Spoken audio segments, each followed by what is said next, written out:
కేసీఆర్ ఏమో ఆడబిడ్డలకు పెత్తనం వస్తే తాగుబోతోళ్ళు ఉండరు, తాగుబోతోళ్ళు లేకపోతే ఆయన సంఘాన్ని కోల్పోతా అని ఆయన అనుకుంటున్నాడు.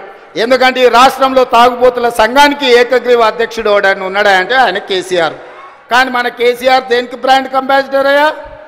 ఫుల్కో ఆఫ్కో బ్రాండ్ అంబాసిడర్ ఆయన. అందుకే ఈ రాష్ట్రాన్ని మొత్తం ఒక తాగుబోతుల సమూహంగా మార్చి ఊర్లూరులో బెల్ట్ షాపులు తెచ్చి మందులోని మనుషుల్ని మందులో మత్తులో ముంచి ఆలోచన చెయ్యకుండా చేసి అధికారంలో కూర్చోవాలి అనుకున్నాడు. కానీ తెలివిగల తెలంగాణ ప్రజలు తేరుకున్నారు, దిమ్మ తిరిగే జవాబు ఇచ్చిండ్రు. ఇవాళ ఆయన అంటున్నాడు ఏం కోల్పోయినరో తెలిసిందని. ఏం కోల్పోలేదు కేసీఆర్ గారు, మీరు ఆ ఫామ్ హౌజుల్నే ఉండండి, కావాలంటే వైన్ షాప్ అని చెప్తా, కావాల్సినప్పుడల్లా సీసాలు నీకు అందిస్తూనే ఉంటాడు. ఆ బిల్లు కూడా నువ్వు కట్టకు, మా వాళ్ళు కడతారు, మా పిల్లలు కడతారు.